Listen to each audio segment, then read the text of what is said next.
Alice's Adventures in Wonderland. Chapter 3. A Caucus Race and a Long Tail. They were indeed a queer-looking party that assembled on the bank. The birds with draggled feathers, the animals with their fur clinging close to them, and all dripping wet, cross, and uncomfortable. The first question, of course, was, how to get dry again. They had a consultation about this, and after a few minutes it seemed quite natural to Alice to find herself talking familiarly with them, as if she had known them all her life. Indeed, she had quite a long argument with the Lory, who at last turned sulky, and would only say, "I am older than you and must know better." And this Alice would not allow without knowing how old it was, and, as the Lory positively refused to tell its age, there was no more to be said. At last the mouse, who seemed to be a person of authority among them, called out, "Sit down, all of you, and listen to me. I'll soon make you dry enough." They all sat down at once, in a large ring with the mouse in the middle. Alice kept her eyes anxiously fixed on it, for she felt sure she would catch a bad cold if she did not get dry very soon. "Ahem," said the mouse with an important air. "Are you all ready? This is the driest thing I know. Silence all round, if you please." William the Conqueror, whose cause was favored by the Pope, was soon submitted to by the English, who wanted leaders, and had been of late much accustomed to usurpation and conquest. Edwin and Morcar, the Earls of Mercia and Northumbria. "Ugh," said the Lory with a shiver. "I beg your pardon," said the mouse, frowning, but very politely. "Did you speak?" "Not I," said the Lory hastily. "I thought you did," said the mouse. "I proceed."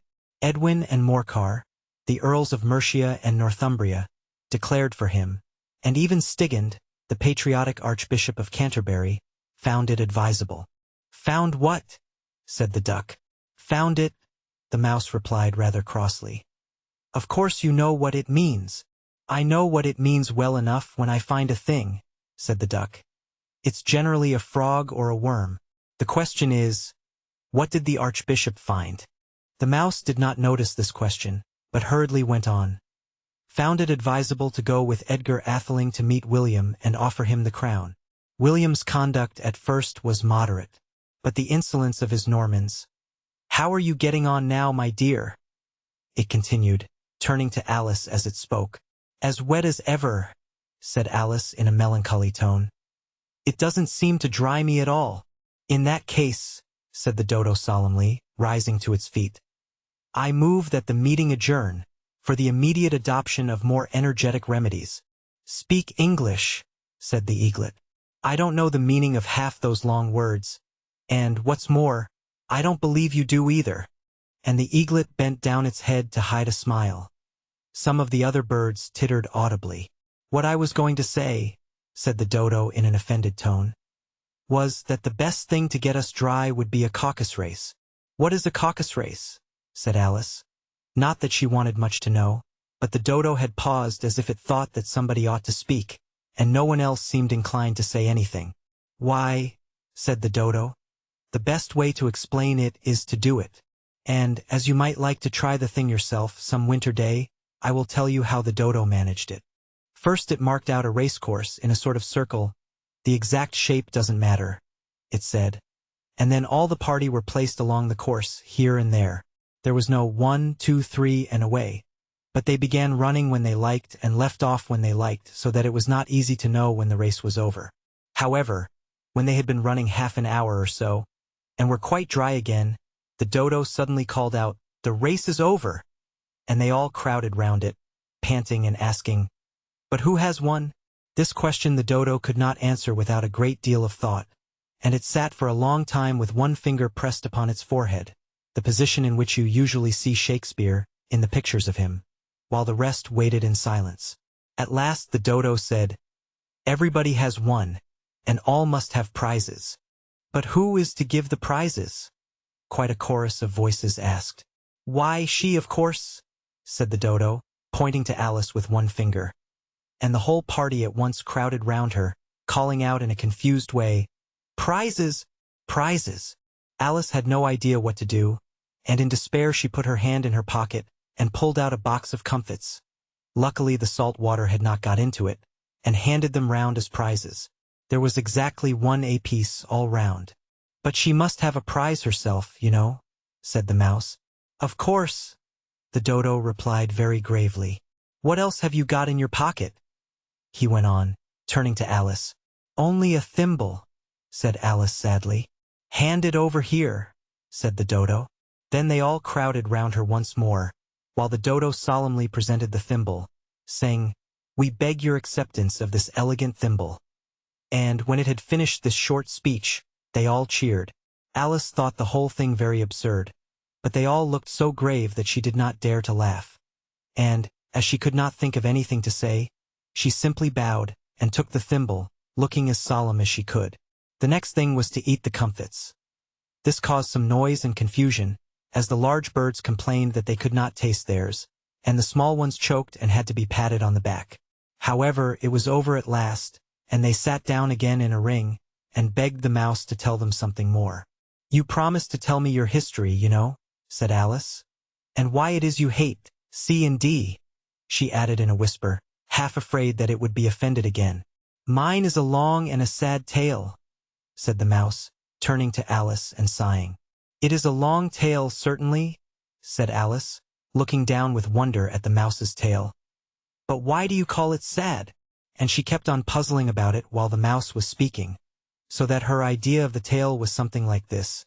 Fury said to a mouse that he met in the house, "Let us both go to law. I will prosecute you. Come, I'll take no denial, we must have a trial, for really this morning I've nothing to do." Said the mouse to the cur, "Such a trial, dear sir, with no jury or judge, would be wasting our breath." "I'll be judge, I'll be jury," said cunning old Fury. "I'll try the whole cause, and condemn you to death." "You are not attending," said the mouse to Alice severely. "What are you thinking of?" "I beg your pardon," said Alice very humbly. "You had got to the 5th bend, I think?" "I had not," cried the mouse sharply and very angrily.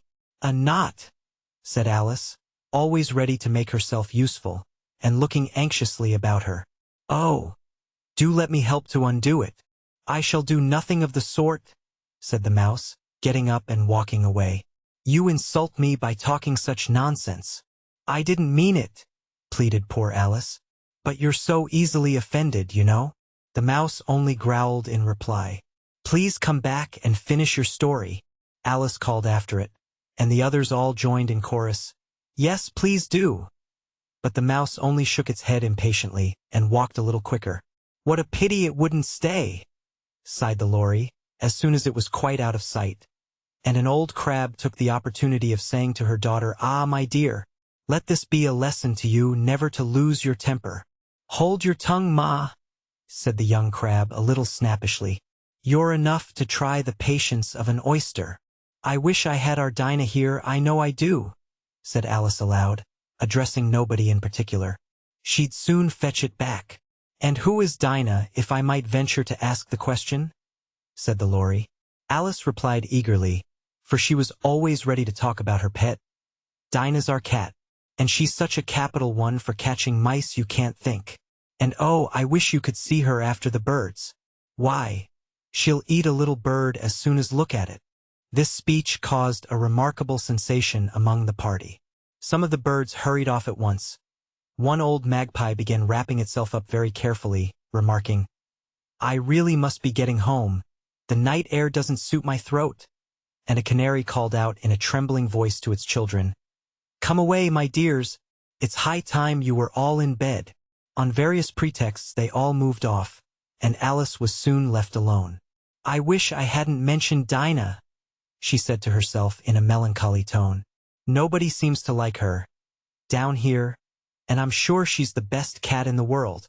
Oh, my dear Dinah, I wonder if I shall ever see you any more." And here poor Alice began to cry again, for she felt very lonely and low-spirited. In a little while, however, she again heard a little pattering of footsteps in the distance, and she looked up eagerly, half hoping that the mouse had changed his mind, and was coming back to finish his story.